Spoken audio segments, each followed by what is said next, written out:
Peggy 16. We have this opportunity that we wouldn't have had years ago to ship a game and then really collaborate with people outside the studio to figure out, like, what is the best version of that? Honestly, yeah, like we're building something the community has been asking for, and it's accumulation of everything that we believe the game needs to be. The upside to that is we're not holding anything back. All the feedback we've heard for the last year is, this is it, it's in Forsaken.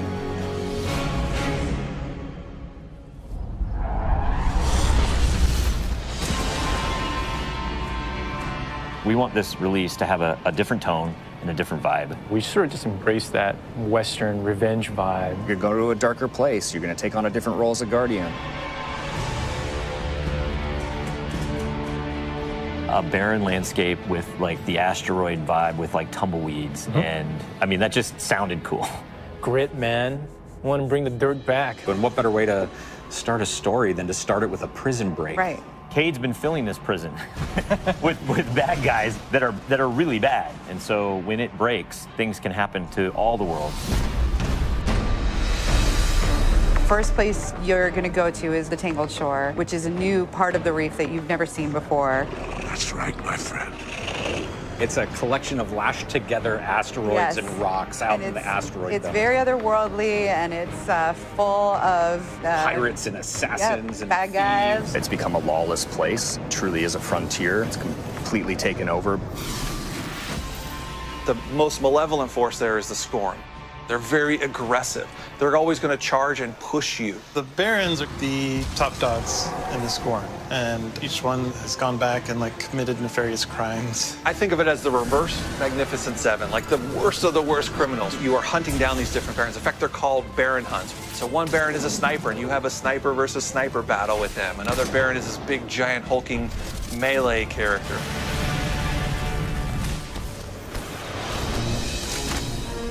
One of the things we're most excited about is the new weapon system. Hey, if you like Destiny 2, great, play that way. But if you like Destiny 1, great, play that way. But if you're crazy, why not 3 shotguns, right? Just for the fun of it. We need to have as many ways as possible, and then we need to have people fighting about it. Like, no, man, you f***ed up, you're taking the wrong weapons, or can I say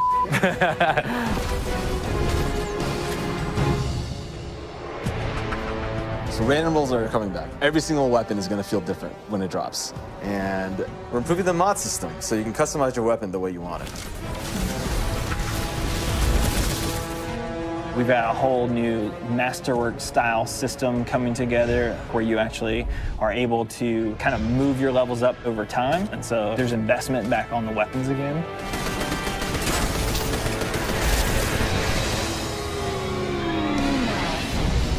New supers, yeah, crazy new supers. What's your favorite? Fire knives are awesome, which is a different take on Golden Gun.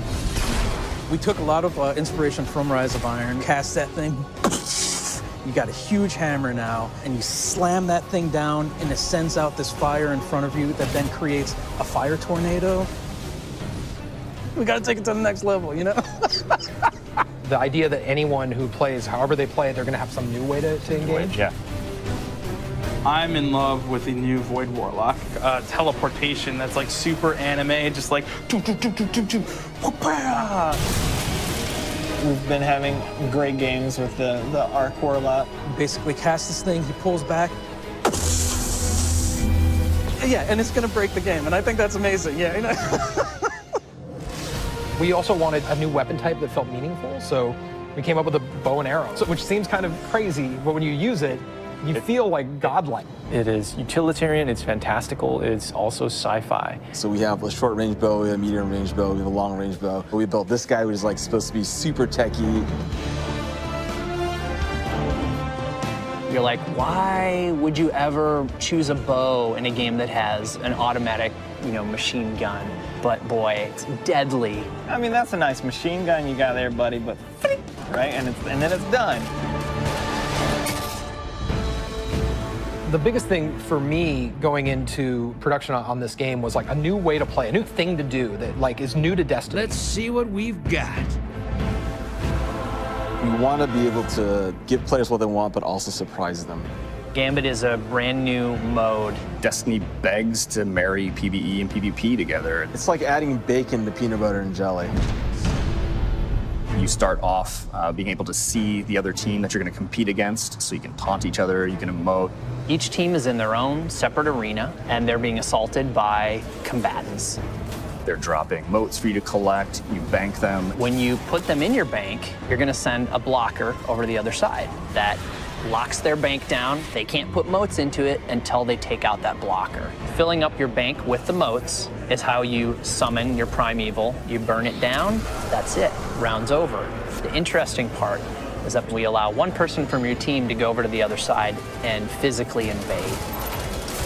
I mean, I've seen people that just hate PvP. Like, the first time they invade and they get multiple kills, they'll come back and they'll be like, suck it! It's awesome. We leave the raid team alone. Yeah. I mean, if you can't tell, like, we just kind of let them do their own thing. But We have Joe over there. For this next raid, we wanted to get back to the epic adventure where you're going out to slay a big monster again. This raid has more bosses than any raid we've ever had before, and we're really excited to get players in there. The raid is actually about more than just the raid. It's about the dreaming city, the place that the raid exists. And it's an in-game destination that we've never done before. It's the awoken homeland. I could talk about the dreaming city for hours. It's like if the Vault of Glass and Dreadnought had a baby.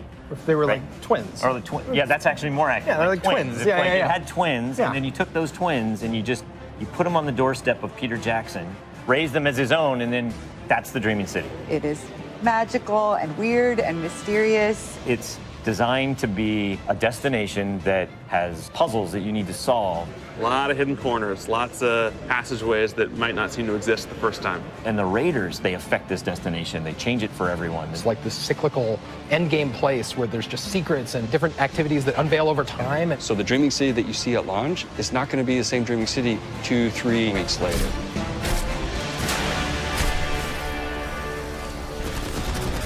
So with every design decision we've made for the Forsaken, like the first thing we ask is how will the community react to this? Players want their investment in Destiny to matter, and they want to be able to see that reflected in the content. We knew we wanted to do something for the collectors in our game, so we built a feature called the Collections. It's a way for you to track all the items that you can go out and acquire. There's so much gear in our game. There are 2,000 items you can get. Go get them. You can look at sets and you can say, I haven't filled out this set. What do I have to do to go get it? If I want to find like how many guns in the world, I can actually go look now. We also had a triumphs thing, which is just acknowledging your achievement. It like ties into records, it ties into lore. It's a thing that can help you drive like, hey, I want to do that. And if I do those things, I can get a title. Like I can have a title floating over my name that says that I'm a god or whatever. Not me, but like you. We want Forsaken to feel like a game that never ends. So we're going to reinforce the hobby and make the experience something that can be played night over night. We're changing the weapon slots. We're changing how the pursuits work. We're adding new features like the collections and the triumphs. We built Gambit. We've got a whole bunch of new weapons to chase, exotics that are really powerful. We have Lisa focusing on some sweet new exotic armor. Maybe we gone overboard, like dialed it too high. Ore to go out there and collect in the world, exotic armor pieces to go out there and hunt. We're working on armor perks, random rolls, new mod system, new subclass pass. We're making Forsaken for people who love Destiny. Making a game that we can all love, that is the goal. That's what we're gonna constantly be pushing towards, always. Everything we're building is through that lens.